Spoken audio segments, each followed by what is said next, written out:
From gates to the throne. Your position does not really matter. It is your attitude in that position that matters so much. Every man has a gate.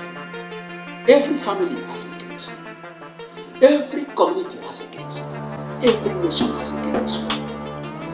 One of the great lessons that God promised Abraham was this. He said, your seed will possess the gates of our enemies. Involve God in that matter, and you see that matter receive a solution.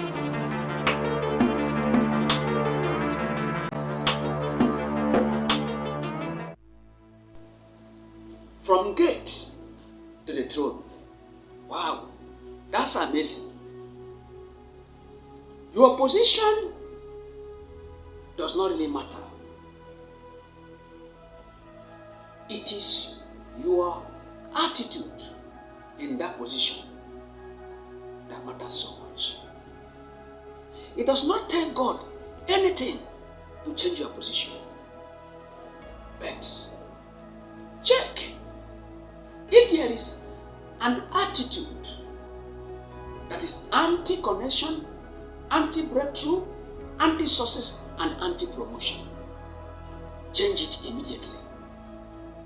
Do you know that your attitude in God largely depends on your attitude towards Him? That's true. Your attitude, height, may not change until you change your attitude, character. That's true. Mordecai started at the gate as a gate man to the king, Ahasuerus. Every man has a gate. Every family has a gate. Every community has a gate. Every nation has a gate as well. On the other side, every company has a gate. Every ministry has a gate. Every business has a gate. No wonder people try to guard their gate strictly. In the book of Genesis, chapter 22, verse 17, one of the great blessings that God promised Abraham was this. He said, your seed will possess the gate of our enemies. That's a great one. When we possess the gate of a place, we have equally gotten that place. When you possess the gate of a place, you have equally possessed that place. The place you are walking has a gate. Your rights, entitlement, privileges, positions, and promotions can't come to you until you possess the gate of that office, that company, that school, that ministry, and what have you. Mordecai possessed the gate of the kingdom of King Ahasuerus in two areas. Two characters helped him to do that. Number one, exposing evil. In the book of Esther, chapter 6, verse 2, it is really explained that Mordecai exposed two king's officials who tried to kill the king. Many people condone evil in their places of work in the name of not hurting anybody. At last, they hurt themselves and God. Number two, refusing to deify Haman. The issue of Haman and Mordecai was not really a thing of just bowing. to respect him. It was a thing of deification. The Jews bowed down in several occasions to people to respect them, but they did not worship anybody. In the book of Genesis chapter 28, verse 7, Abraham bowed down to the people of the land and the children of Heth when he needed a place to bury his deceased. That's his wife.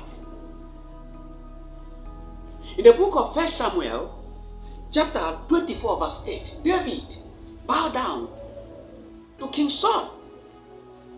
However, in Persia, kings and their chief officials were considered divine. Mordecai deemed it fit that he would not deify any human being, that he would not worship any man, that he would not make any man God. He got his promotion at last. The problem we have in this nation is hero worship. We worship our bosses, our ministers, our rich men and women. By this, we ignore their mistakes, condone their sins, compromise with them, and water down our integrity. What a shame. Mordecai possessed the gates of the kingdom of King Ahasuerus with these two characters. Where are you condoning evil? Stop it. Expose the evil in that office, in that company, in that school, in that ministry, and you will receive your promotion. Number two, where are you deifying human being in the name of respect? Stop it.